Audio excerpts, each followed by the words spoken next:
This audio presentation of Neville Goddard's Imagining Creates is brought to you by audioenlightenment.com. Copyright 2012, all rights reserved. Imagining Creates. The Creator of the world works in the depth of your soul, underlying all of your faculties, including perception, and streams into your surface mind, least disguised in the form of creative fancy. Watch your thoughts, and you will catch him in the act of creating, for he is your very self. Every moment of time you are imagining what you are conscious of, and if you do not forget what you are imagining and it comes to pass, you have found the creative cause of your world. Because God is pure imagination and the only creator, if you imagine a state and bring it to pass, you have found him. Remember, God is your consciousness, your I am. So when you are imagining, God is doing it. If you imagine and forget what you imagine, you may not recognize your harvest when it appears. It may be good, bad, or indifferent, but if you forget how it came into being, you have not found God. You do not have to be rich to be happy, but you must be imaginative. You could have great wealth and be afraid of tomorrow's needs, or have nothing and travel the world over, for all things exist in your own wonderful human imagination. Let me tell you a story of a lady I know who traveled in her imagination. When this lady was about 16, she lived in Northern California. She was devoted to her father, who lived high, wide, and handsome. He supplied all the family needs very well until the day he was killed. Then, over the night, the family discovered they had nothing. Her mother, feeling she could not stand being ridiculed, moved the family to San Francisco, where the girl, although possessing outstanding artistic talent, found employment as a waitress in order to help the family. Taking the streetcar home from work the first Christmas Eve, she found the car filled with young boys and girls singing and happy, and she could not restrain the tears. Lucky for her it was raining, so extended her face to the heavens, and let the rain mingle with her tears. As she tasted the salt of her tears, she said to herself, "This is not a streetcar, but a ship, and I am not tasting my tears, but the salt of the sea and the wind." While she was physically holding the rail of the streetcar, she mentally touched the rail of a ship moving into Samoa. Physically, tasting the salt of her tears, she imagined it was the salt of the sea. As the streetcar reached its destination, she was entering the Bay of Samoa, feeling the moonlight shining on her body, and hearing a voice say, "Isn't it a heavenly night?" 2 weeks later, this girl received a check for $3,000 from a law firm in Chicago.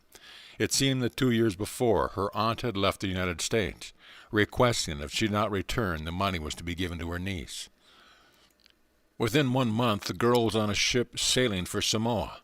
Coming into the bay, she saw a ship plowing through the water, leaving lovely white foam in its path. As the moonlight touched the wake, its spray touched her face, and a man standing near her said, "Isn't it a lovely night?" At that moment, her outer senses experienced what she used her inner senses to make real. Now, imagination, being spiritual sensation, is the creator of the world. With her 5 senses, sight, sound, scent, taste, and touch, she transformed a streetcar in San Francisco into a ship in the South Pacific, and within 1 month she physically fulfilled her imaginal act. Many will say that was just a coincidence, but it was not. It is reality. But how do I get you to believe me? But whether you believe me or not, I know from experience that God and you are one grand imagination, and there is no other God.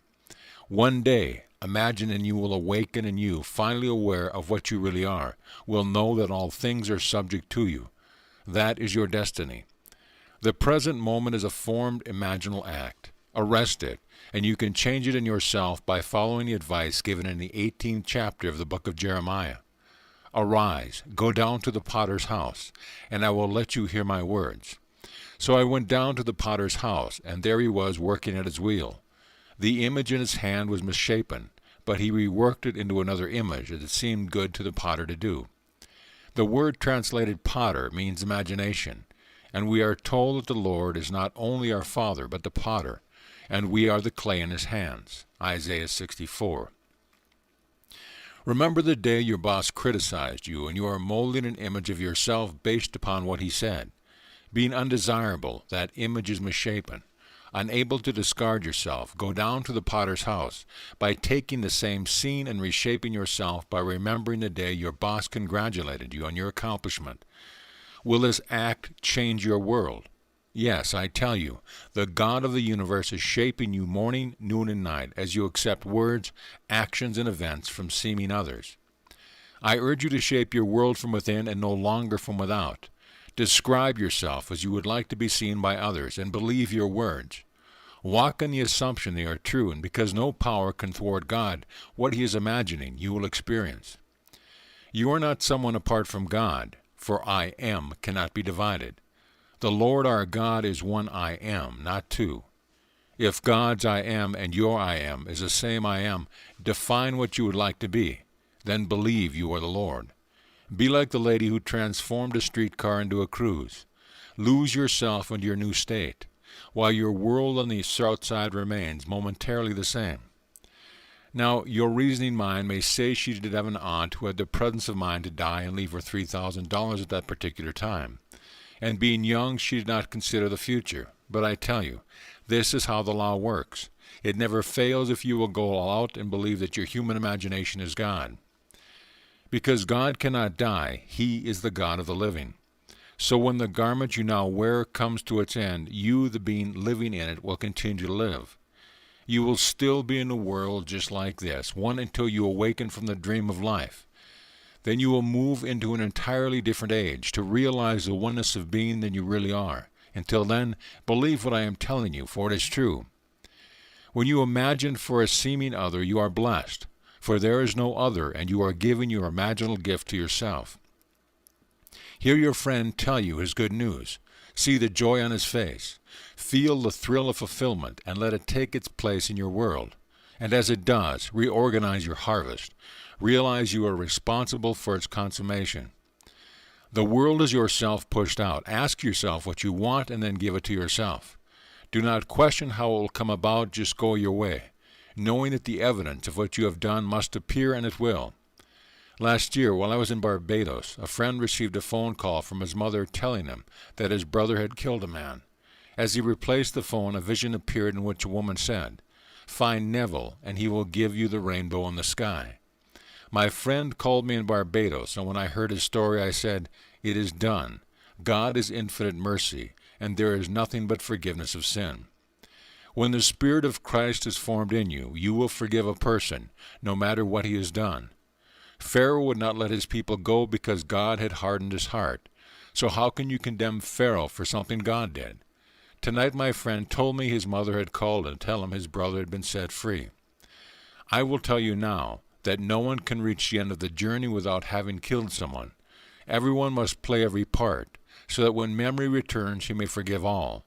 The part of the thief, the murderer, the rapist, and the one raped, every state will be experienced. Anything man can do is recorded in Scripture.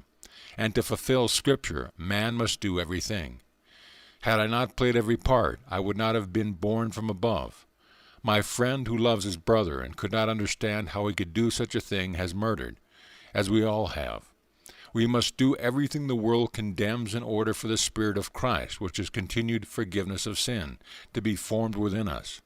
And when this happens to you, you will see no one to condemn.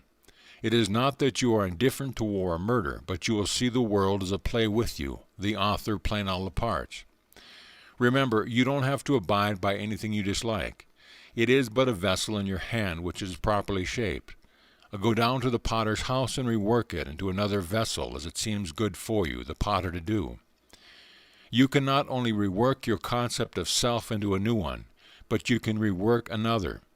If one is not well or does not earn enough to pay his expenses, the concept is misshapen. You don't ask the vessel if you may rework it. Rather, you feel as though you have witnessed a change or heard the good news.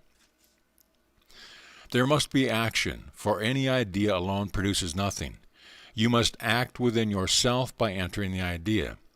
When someone calls or makes a request of you, you must act upon it by producing a motor element within yourself. It may be the sound of their voice telling you it has already happened, or you may feel the touch of his hand. Whatever you do, it must be something that takes a desire from being an idea and moves it into the creative state of fulfillment. The very first creative act recorded in Scripture is when the Spirit of the Lord moved upon the face of the water. Here is motion. If you would like to be elsewhere, all you need do is close your senses to the room you now occupy and sense the room where you'd like it to be. Open your eyes, and your senses will deny any change, for yours was a psychological motion. By closing your eyes, the obvious here vanishes, and through the act of assumption, there becomes here. Seeing the world related to your new position, you breathe reality into the state, and having moved from where you are to where you want to be, you have created it. I know this doesn't make any sense, but as Douglas said, the secret of imagining is the greatest of all problems, to the solution of which every mystic aspires. For supreme power, supreme wisdom, and supreme delight lie in a solution of this far-off mystery. How is this mystery unraveled? By claiming you all imagination, then wrapping yourself in space and mentally seeing your world relative to your assumed position in space. Do that, and you have moved. President Hoover once said, "Human history, through its many forms of governments, its revolutions, its war, in fact, the rise and fall of nations could be written in terms of the rise and fall of ideas implanted in the minds of men." Here you see that the change of governments is a result of the change of ideas implanted in the mind. Can you now see how we are implanting the horrors of the world? Read the morning paper, watch the television, or listen to the radio, and you will observe how your words frighten you in order to get your attention. See a headline that someone was murdered, and you stop to read it. See another, saying things are fine, and you ignore it, as it would mean nothing. Read the scandal sheet, telling of some prominent person who has been unfaithful, and you enjoy a bit of gossip. All of these are ideas implanted in the mind which cause the rise and fall of nations. I tell you, imagining creates reality. If you want to change your life, you must become aware of the ideas you are planting in the minds of others. When you meet someone who is negative, put a lovely idea in its place. Then, whenever you think of him, imagine he is telling you something lovely. And because you now walk in a world that is not disturbed by this negative state, when he finds himself no longer thinking negative thoughts, he will never know you were its source. You will know it, and it is all that is important. Become aware of the thoughts you are thinking, and you will know a more pleasant life. It makes no difference what others do. Plant loving, kind thoughts, and you will be blessed in the doing. Believe me, here was a child of 16 who transformed her tears into the salt spray of the sea, a streetcar into a ship, and San Francisco into Samoa. She is blessed, for when it came to pass, she never forgot her moment of despair, when she imagined a state and it came to pass. I ask you now to believe in the invisible God who became you. When you say, "I am," you think of the face you wear, but you are not it. You are so much greater than it could ever be. One day, God's Son David will look into the eyes of your being you really are and call you Father. He will not call you by the name of the mask you wear, for David is the express image of your invisibility. Recognizing you as his eternal Father, David signifies that your journey into the world of death is at its end. And from that moment on, you will share your experience with anyone who will listen and save everyone you meet. You will save one who is unemployed by mentally hearing him tell you he is now gainfully employed and making more money than ever before. Having heard his good news, you will subjectively appropriate your objective hope and never turn back by doubting the reality of what you have done. You will simply watch it come to pass. Then you will know that you have found him, whom Moses and the law and prophets wrote, Jesus of Nazareth, who is the Lord God and the Father of all. I have disclosed the one and only source of the phenomena of life. Everything that has ever happened, is happening, or will happen to you comes from God, who is your own wonderful human imagination. I urge you to use it wisely. Now a lady wrote me saying she heard a voice cursing her, and not understanding, she questioned herself and heard the words, "Because I want you." In the book of Galatians, Paul tells those who have arrived at the end of their journey to reject all laws and institutions which would interfere with the direct communication with their individual God. Galatians 5:1-4. In the spirit world, all organized societies are personified. Rivers, mountains, cities, everything is human, for God is man. Even the Los Angeles Women's Club building is personified in the spirit world, representing a need of the ladies who own it. When seen in the spirit world and trying to detach yourself from it, it will curse you, for it wants to feed on you. So when you leave religious institutions, organizations, customs, and laws that would interfere with your individual direct communication with God, they will curse you, for they will have lost you. Just leave them alone. I have seen them all, and they are nothing more than shadows. Once I saw a monstrous witch in a cave teaching little children the black arts. When she saw me, she screamed, 'O man of God, what have you to do with me?'" The Bible tells the same story. Those who teach the black arts and how to hurt people, those who would control your mind and make you dependent upon them, are only personifications of organizations who keep you from contacting the only God who is within you. Every orthodox religious group would enslave you for the rest of eternity if they could. But when you leave that belief, its personification will curse your leaving, but their curse means nothing. They cannot touch you when you completely reject any intermediary between yourself and God. Now to come back to tonight's theme. Imagining creates reality. Have you imagined something and it hasn't come to pass? Then what are you imagining right now? Are you imagining you are James Brown?